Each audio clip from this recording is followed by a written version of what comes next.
একদম personal question দে বেয়া হ'ব অ মা ভয় লাগি যায় মোৰ আজিকালি ল'ৰা ছোৱালীখিনি জেনুইনলি আপোনাৰ বয়ফ্ৰেণ্ড বা হাজবেণ্ডটো নাই বাৰু বয়ফ্ৰেণ্ড আছে হাজবেণ্ডৰ কথা কৈ দিলা আপোনাৰ বয়ফ্ৰেণ্ড আছে নে সঁচাই কওকচোন এইটো কিয় জানিব কিয় ক'ম তোমাক মই সঁচাটো কোন হয় তুমি নহয় এটা কুৱেশ্যন তাৰে ওপৰতে কুৱেশ্যন সুধিব খুজিছিলোঁ মই আচ্ছা ফৰ এক্সাম্পল মই নাই বুলি কৈছোঁ তেতিয়া প্ৰশ্নটো তোমাৰ কি হ'ব For example নাই। ফেমিলি ফৰ এক্সাম্পল প্ৰশ্ন বুলি কৈছেতো ফৰ এক্সাম্পল ইয়েছো হ'ব পাৰে এক্সেক্টলি মানে দুইটা ধৰণৰ যদি মই আনচাৰ দিওঁ তোমাৰ ওচৰত প্ৰশ্ন থাকিব প্ৰথমতে মই নাই বুলি কৈছোঁ সেইটোৰ প্ৰশ্নটো কৰা নাই বুলি ঠিক আছে যেতিয়া ফেমিলিৰ ওপৰত কম আপুনি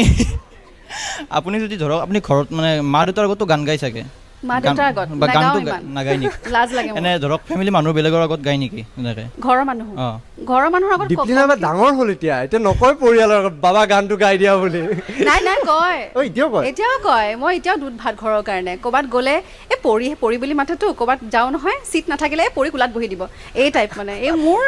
ঘৰৰ ইমেজটো সেইটো আচ্ছা এনিৱে নাই মই একচুৱেলি প্ৰশ্নটো বেলেগ আছিল মোৰ যদি বয়ফ্ৰেণ্ড থাকিল হয় যদি বয়ফ্ৰেণ্ডৰ আগত ৰাতি ব্লেংকেটৰ তলত যদি গান গালে হয় কোনোবাই কৈছিল নহয় এজনে তেতিয়া তেতিয়া কিবা আছেনে ভাল প্ৰশ্নটোত তেতিয়া মানে নহয় এতিয়া আমি এটা ৰিয়েকশ্যন দিওঁ ন আপোনালোক আপুনি গান গালে অ' দীপলিনা বাই গান গাইছে ৱাও ৱাও এনেকুৱা বয়ফ্ৰেণ্ডে কি ক'লে চাগে যে তোৰ কিমান শুনিলোঁ হ'ব দে আৰু ৰাইজৰ আগত গাবি আৰু তই যেতিয়া বয়ফ্ৰেণ্ডে ভালকে ক'ব সেই তেতিয়া সেইটো সময়লৈ ৰৈ আছোঁ আচলতে মই অলপ আগতে কৈছিলোঁৱে এজন বয়ফ্ৰেণ্ড আহিলে বা হাজবেণ্ড অহাৰ পিছত জীৱনৰ গোটেই এনাৰ্জিটো ডাবল হৈ যায় এনহেঞ্চ কৰিব আৰু তেতিয়া যেতিয়া মই গম পাম যে সেইটো হ'ব ভালকৈ ক'ব মোক যে বঢ়িয়া গাইছা দেই তেতিয়াহে বিয়া হ'ম সময় থাকিব লাগে